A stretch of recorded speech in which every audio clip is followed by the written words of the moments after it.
Hello, good evening and welcome to Biz1st in Focus. We're going to be talking all about sustainability on the program today, and for this we've brought to the studio the highly acclaimed economist and chairman of the Presidential Committee of Experts on the Sustainable Vision 2030, Professor Mohan Munasinghe, to discuss Sri Lanka's progress in achieving the Sustainable Development Goals. Professor, thank you very much for coming to our studios today. Thank you very much for inviting me. Professor Munasinghe, I'd like to start by asking you, a few weeks ago we had the Best Corporate Citizen Awards in Sri Lanka, organized by the Ceylon Chamber of Commerce. And at this ceremony, the chair of the panel of judges, Mr. Yadli Pereira, highlighted the fact that only 10%, less than 10% of the Chamber's members had even submitted applications for the different categories of awards. Does the apparent lack of participation from the private sector in promoting sustainability, is that a cause for concern? Does it concern you? Yes, it is a cause for concern, but Sri Lanka is not different from other countries. I think globally there are a few leaders of corporate sustainability, but we need more. But in order to understand that, we need to understand the broader context in order to get greater engagement. You mentioned three things. You mentioned the private sector, the Sustainable Development Goals, and also the fact that we are not getting sufficient engagement on this. Now, the Presidential Expert Committee on Sri Lanka Sustainable 2030 Vision is meant to, certainly in the context of our country, address these problems in a very comprehensive way. The reason is the following: because the Sustainable Development Goals by themselves are not enough. They are just a set of targets. And there have been many targets over the years, like Millennium Development Goals or Agenda 21 before that, and so on. So what we need is to implement a program, and for that you need a plan. And this is what the Sustainable Sri Lanka 2030 Vision Strategic Plan is hoping to do. The SDGs you can think of as a kind of a skeletal framework, but you need the flesh and the blood to round it out. And from the UN perspective, the SDGs also do not stand by themselves. They are part of something called the 2030 Agenda, which is the full, complete picture. Now, what are the problems that we really have to address? First is, to get engagement of the business community, you have to appeal to them, right? In the sense that most business people are profit-oriented and they are looking at that. We are asking them to look at a broader concept called triple bottom line, which you may have heard of. So sustainability consists now of... That's where you consider the economic, social and ecological aspects in your profit. Absolutely. So you have the economy, because nothing can be done without the money. And certainly raising the poor out of poverty is not possible without. The environment, because we don't want to get rich at the cost of ruining our natural resources. But the social is equally important, because we want to have inclusion and harmony and social justice and other elements. This Sustainable Development Triangle is a concept I proposed in 1992, 25 years ago, at the Rio Earth Summit. At the time it was a bit contested, but now it's very well established. It's a bit of a hard sell with the corporate community, because they are still oriented towards the economic dimension naturally. There is some element of the CSR that corporate entities realize they are embedded in a social system, and therefore they have to do something for society. At the same time, a few of them also realize that there are environmental responsibilities. But we have to make it attractive for them, and therefore we invoke another triangle here. The other triangle is the multi-stakeholder triangle, which means the business sector alone cannot do it. You need government and you need civil society working together. Sometimes there are cross purposes, which doesn't help, because finger pointing, we have to get beyond that. Everybody has to work together to solve the problem. Now, let me just also tell you that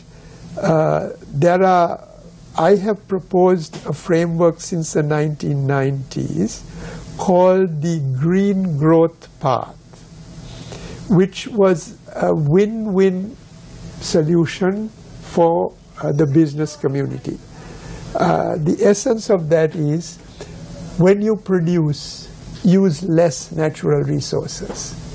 Why is it win-win? Because if you use less energy or less water or whatever, your costs go down. Therefore, your profits go up. So the business community, from the economic perspective, likes that. From the environmental perspective, because you use less resources, it's good for the environment. So that is the win-win solution, and a number of not only companies but countries have followed this. Recently I was in Portugal for the World Web Summit, and a number of EU countries in fact were there, and they complimented me on the fact that I had suggested this in the 90s and that many countries are following this green growth path. I was in China 2 weeks ago for a meeting organized by the government for the Belt and Road Initiative. You may have heard of this, the huge Chinese $1 trillion program. Now there's a lot of business activity and other things involved in that.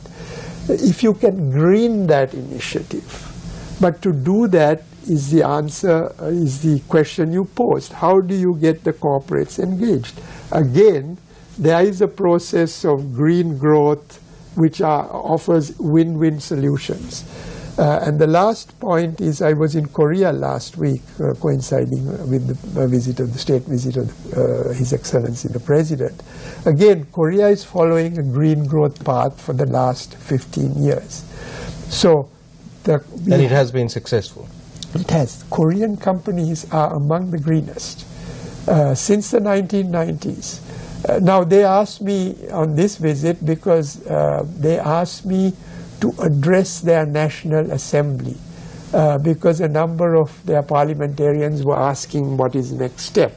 And my advice to them, which is also the advice to Sri Lanka and the corporate sector here, is now to follow a more advanced path called the balanced, inclusive green growth path. So green growth was fine because it balances the economy and the environment, but now you have to bring social inclusion into the picture, into the balance. Because without that we will not have reconciliation, we will not have harmony, we will not reduce inequality and other things. And the business sector in particular, which has emerged as the major engine of growth, not only in the West but also in Asia, has an important role to play. So the balanced, inclusive green growth path is the name of the game today, and a lot of countries are very interested. And I would love to talk to the corporate sector in Sri Lanka more about it. Thank you, Professor Munasinghe. We'll be going in for a short commercial break. When we come back, we'll be talking more about the progress that has been made by the Presidential Committee of Experts and Professor Mohan Munasinghe in engaging the corporate sector to achieve the Sustainable Development Goals come 2030. Welcome back to the program. We're in conversation with Professor Mohan Munasinghe, the chair of the Presidential Committee of Experts on the Sustainable Sri Lanka 2030 vision. Professor Munasinghe, you mentioned towards the beginning of the program a strategic plan to achieve this 2030 Sustainable Sri Lanka vision. Is this work being carried out by the Presidential Committee of Experts? Is that sort of your baby? Yes. In January of this year, the President gave us a mandate in which he said produce this report. It is not an election manifesto. but it is also not a detailed master plan for the country going down into the details in the field, because there are other ministries and sectoral line agencies who are doing that. Ours is a strategic plan which the President will use as a framework to check the comprehensive and integrated functioning of the government, because there are now many ministries and many plans, not all of them are consistent. So this strategic plan will put everything together. We have already 90% of it done. The report will be handed over to the President hopefully in January on the anniversary of when he gave us the mandate. And I can tell you, if you like, a little bit of the elements of it, but we are also focusing very much on implementation, because we are very much aware that there have been many plans and other things in Sri Lanka. And the implementation relies quite heavily on the business sector. Not just government, but the business sector and civil society as well. Professor Munasinghe, the Presidential Committee of Experts is, I assume, a multidisciplinary panel. Because you were talking about multiple stakeholders before as well. So, are there representatives of the triangle that you spoke of government, business, and economy, or is it a technocrat oriented committee? Well, it is an expert committee. Therefore, we have got people who are experts in the particular areas. But we have also got representation from civil society and the business sector, and even the youth. So we try to cover, there are 40 people. Sometimes it's not easy as chair to maintain the balance, because there are different viewpoints. Let me give you an example. We have 3 clusters, 3 broad committees, one on economic, one on environment, and the third one on the social side. The first thing was to get them to see eye to eye. So, for example, we asked the economic people, look, if you have a certain trade policy, can you not only think about the benefits from the point of view of, say, foreign direct investment or export earnings, which is the economic side, but tell us, do you think there might be social implications? Will it throw people out of jobs or this or that? Or might there be environmental damage if there are polluting industries that are doing the exporting? So we force the economists in our group to think of the environmental and the social dimensions. We did the same thing for the environmental group. We said, okay, you're saying protect the forests and other things, but you have to spend a lot of money. Where is the money going to come from? The tax money. So you think of the economic aspects. Similarly, we ask the social people in the pursuit of reconciliation and so on, what are the economic implications? Is inequality a huge issue? Are there regional disparities? So by forcing the groups of experts to think of the other issues, we achieved a broad consensus.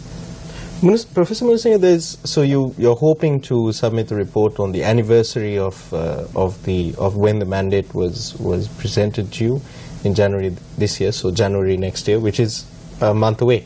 Has this approach of having all these different groups, the economic cluster, the environmental cluster and social cluster, has it been successful? Are you happy with the progress that has been made thus far?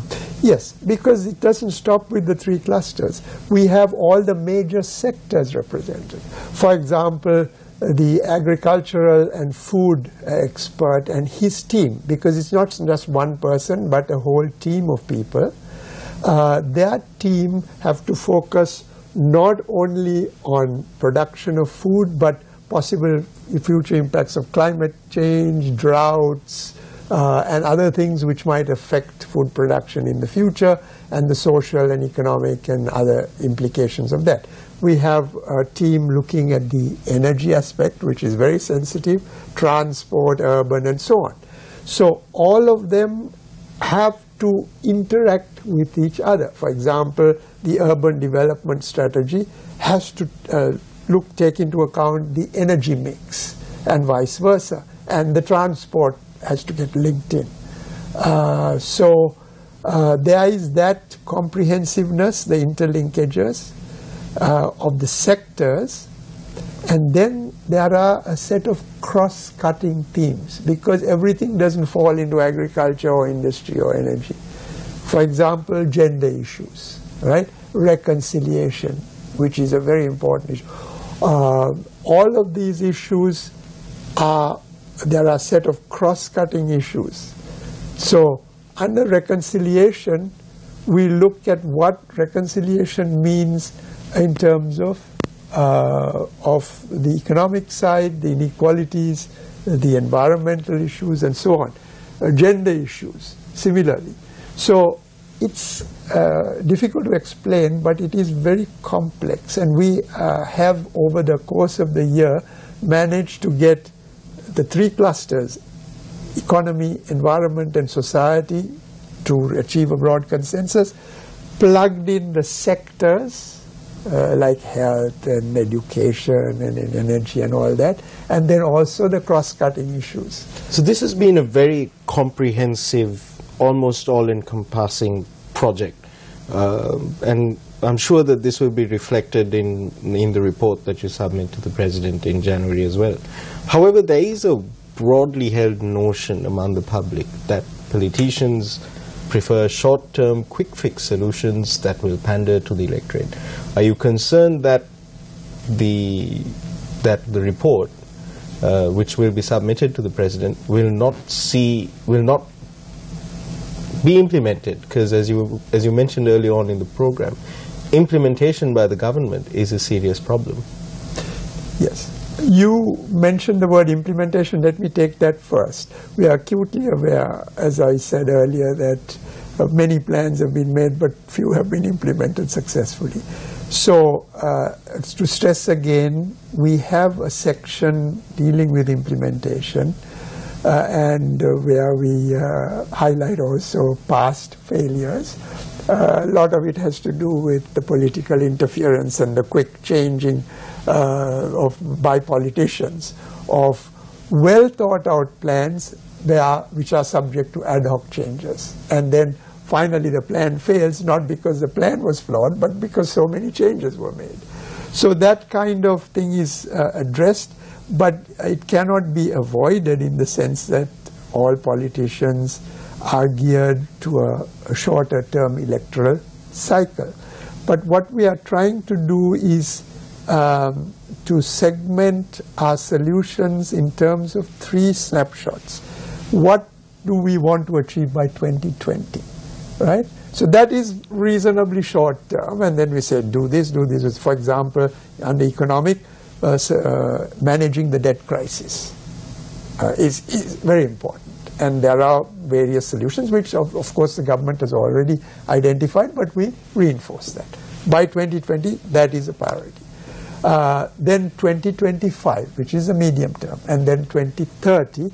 So if you look at the long-term vision, it is to make Sri Lanka a prosperous, green, Indian Ocean hub. Okay? So you have economic prosperity, but to achieve that middle income status by 2030, there are other longer term initiatives which must also run in parallel with the short and the medium term. And they are all slotted in together. Now our hope, our fond hope is, our dream is that whichever government comes into play will say, well, you know, this is a broad framework. It's called the Balanced Inclusive Green Growth Path to Sustainability. It's a broad path. We can make some changes within it, but let's stick to this broader framework. So that's our plan. 2020, 2025, 2030. We do not neglect the short term. Professor Munasinghe, guidelines almost for those individual lead agencies to carry out their work. Yes, you will see when it is revealed that I've asked each of the, for example, sectors and the team people to give us 5 key recommendations, because they have a rather lengthy section in which they mention a lot of things that have to be done. But I told each of them, you can't give a shopping list of 1,000 recommendations. That, it won't. Each of you gets 5. So then they have to, and those and it has to be really well thought out. Exactly. They are strategic recommendations, and very broadly, the ministries can work to them. What is helpful, I think, is that they will not be subject to so much change in the medium and the long term. That is what the ministry experts and others fear, because they make a beautiful plan and there's a change of minister or government and everything has to be it's a changed. dead fish. Yeah. Professor Munasinghe will be right back. When we come back, we'll be talking about sustainable wildlife tourism, city planning, among other things. Welcome back to the program. This is Biz1st in Focus. We're in conversation with Professor Mohan Munasinghe, the acclaimed economist and chair of the Presidential Committee of Experts towards achieving the Sustainable Sri Lanka 2030 vision.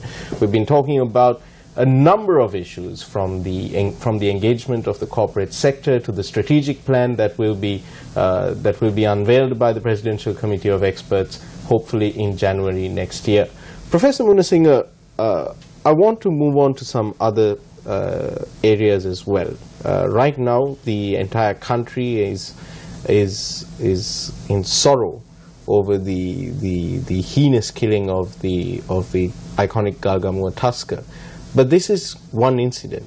This human-elephant conflict is something that has plagued this country for decades, and it has become more severe in recent years.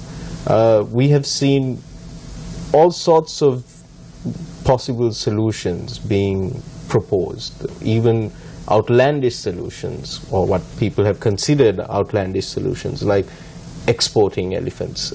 Some have attributed it to an explosion in the elephant population, which is difficult to believe because the IUCN still lists the Sri Lankan elephant as an endangered species. The elephant is a very valuable resource for Sri Lanka in terms of wildlife tourism. Where is the country going wrong in handling this problem? And overall, sustainable wildlife tourism or wildlife conservation, how does that feature into the Sustainable Development Goals? Yes, well, you started with a very specific problem of the Gargamua tusker. Yes, I won't get into the technical details of the human-elephant conflict because I don't think this is appropriate for this forum. But let us use it as a metaphor. The metaphor is for sustainable tourism. We have not only elephants but other marine mammals, you name it, leopards, in fact, blue whales, as well as cultural assets, which are all part of the Sri Lankan experience. Exactly, the tourism attractions. So I've done a lot of work on tourism for more than 30 years. Sustainable tourism should incorporate the 3 elements of the triangle.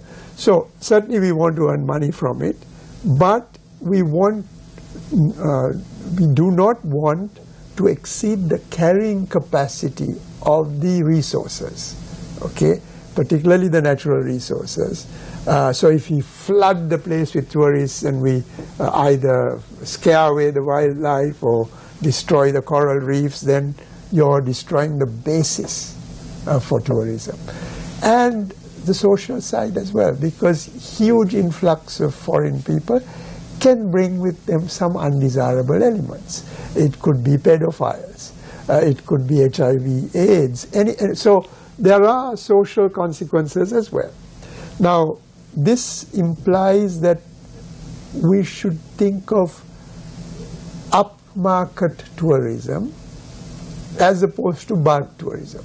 So, saying that the number of tourists went up from, X to 5X doesn't mean a thing.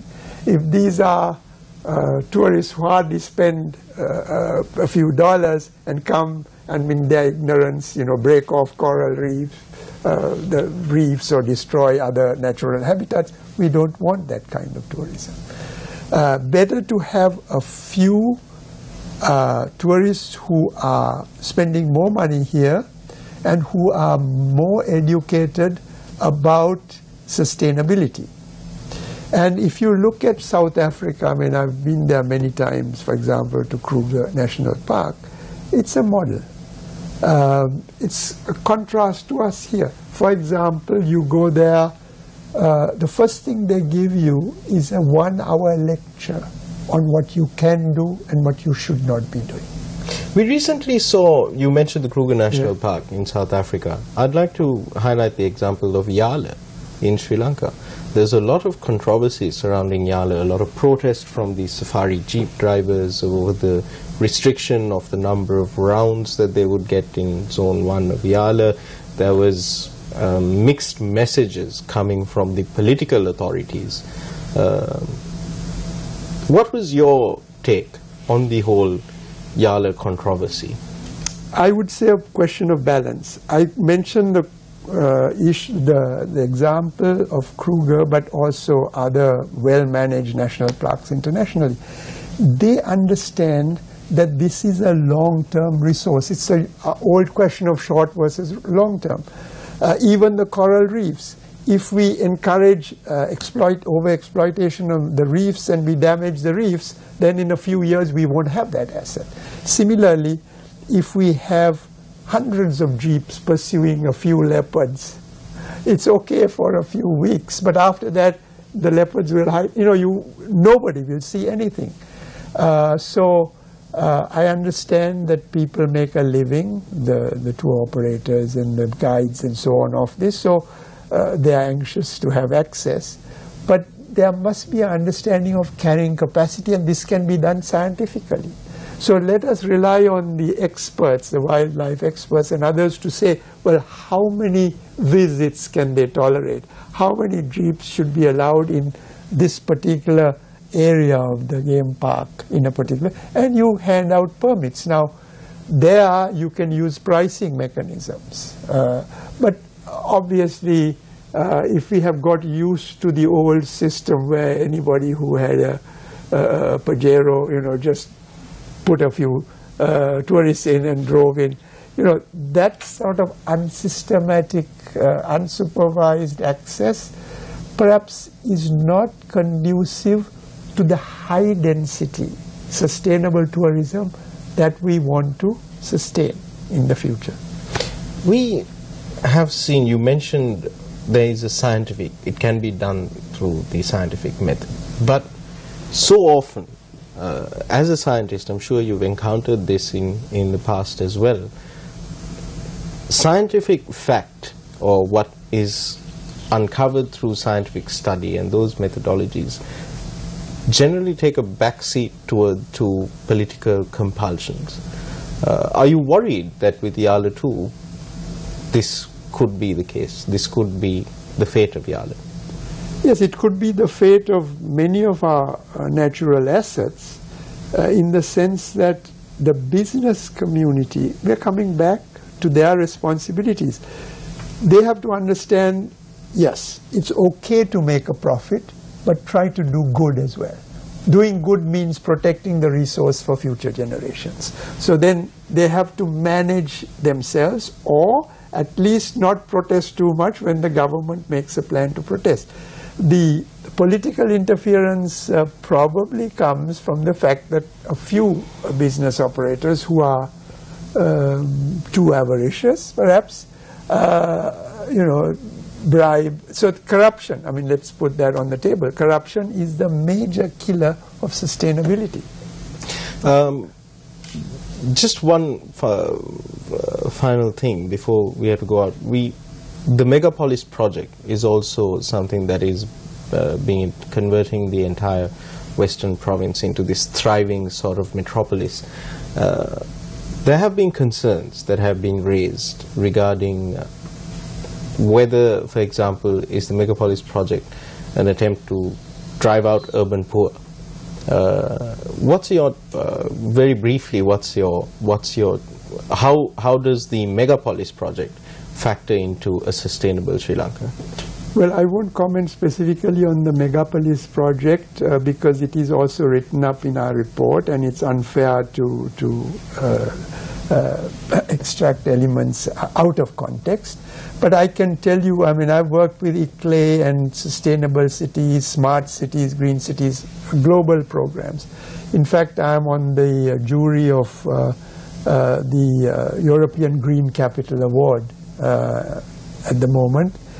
And all of these show that it is possible to build a green, smart, megapolis which is livable for everybody, which does not put a huge burden on environmental resources, and is also economically prosperous. We have the techniques to do it. So there is no reason why our megapolis could not be designed along those principles, because we have many years of experience from the Western countries as well as Asian countries about what not to do as well as what to do. So it can be done. Any final thoughts that you'd like to add, Professor Munasinghe, before we say goodbye?